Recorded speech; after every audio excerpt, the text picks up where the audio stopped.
सभी को नमस्कार। स्वागत है आपका वीडियो नंबर 2 में पॉकेट रॉकेट रूल नंबर 2 की।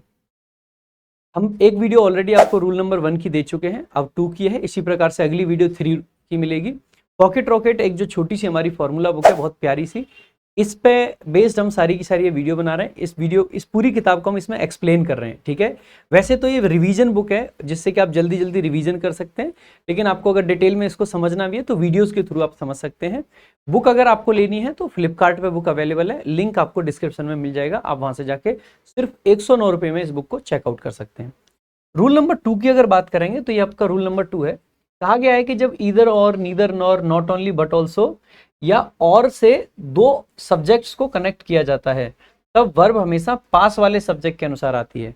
पास वाला सब्जेक्ट क्या होता है? पास वाला सब्जेक्ट मतलब वर्ब के पास में जो सब्जेक्ट होगा, क्योंकि दो सब्जेक्ट को जोड़ रहे हैं तो एक तो वर्ब से दूर होगा और एक वर्ब के पास में होगा। तो जो भी वर्ब के पास में होगा उसके हिसाब से आपकी वर्ब आएगी, ना कि दूर वाले के हिसाब से। अच्छा, एक बात ध्यान देंगे, ये जो ईदर और, neither nor, not only but also, ये बेसिकली होते क्या है आपके, इनको हम कोरिलेटिव कंजंक्शन कहते हैं। क्या कहते हैं? कोरिलेटिव्स कहा जाता है। तो कोरिलेटिव होते हैं ये। एक बार एग्जांपल देके समझेंगे कैसे। पहला एग्जांपल देखेंगे, ईदर राधिका और her brothers is responsible for the misconduct. जैसे हम इस सेंटेंस को देखते हैं तो देखो, ईदर यहाँ पे आ गया और ये आपका बेसिकली क्या रखा है साथ में, और आ रखा है। ये ईदर है, ये आपका और है।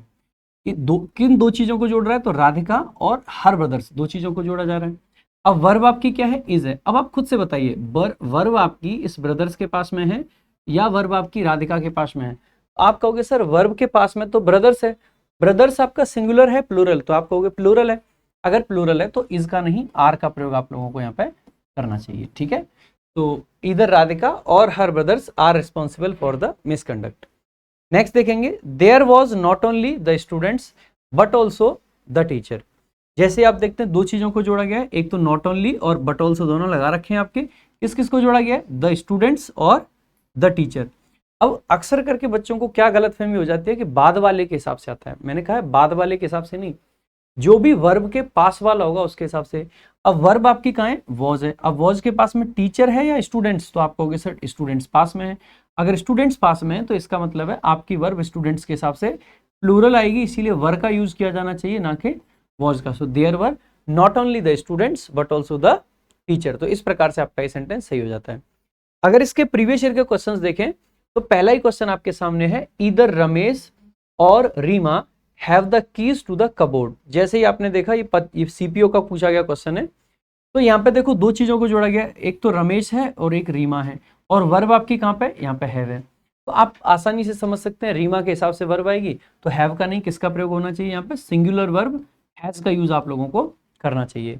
आगे देखेंगे, अगर अगले क्वेश्चन की तरफ हम देखें, neither Mohit nor Rohit were there at the shop. जैसे देखोगे दो लोगों को जोड़ा गया है, नीदर नॉर से जोड़ा जा रहा है, मोहित है और रोहित है। तो आप कहोगे सर रोहित के हिसाब से देखोगे तो वर का नहीं, वॉज का प्रयोग आप लोगों को कर लेना चाहिए, ठीक है। ये भी सीपीओ का क्वेश्चन है। अगर अगला क्वेश्चन आप देखोगे तो ये भी सीपीओ का है, neither I nor my sisters. जैसे देखोगे एक तो neither I nor my sisters, तो नीदर नॉर से आई और माई सिस्टर तो जोड़ा गया। आई के हिसाब से तो वॉज सही होता, लेकिन आता किसके हिसाब से? पास वाले, और पास में क्या है? माई सिस्टर्स है, तो वॉज की जगह पे क्या आ जाएगा? वर आ जाएगा आपका। आगे देखेंगे, अगला आपका क्वेश्चन सीपीओ मेंस का है, neither Amit nor Raju are staying with his parents. जैसे ही आप देखोगे नीदर अमित नॉर राजू, तो भाई आर आपकी वर्ब है, वर्ब के पास में कौन है? राजू है। राजू है तो इसके हिसाब से आपका बेसिकली क्या आ जाएगा? इज आ जाएगा।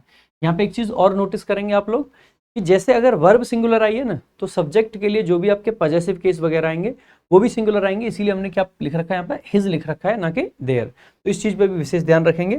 तो ये बेसिकली आपके रूल नंबर 2 था। तो यहाँ पे आपके रूल नंबर 2 कंप्लीट होता है। अगर वीडियो अच्छी लगी हो तो लाइक कीजिएगा, शेयर कीजिएगा, चैनल को सब्सक्राइब जरूर कीजिएगा, और बाकी मेरे भाई सभी लोगों तक वीडियो को पहुंचाएं। और अगर बुक आपको चेकआउट करनी है तो लिंक डिस्क्रिप्शन में फ्लिपकार्ट पे आपको मिल जाएगी।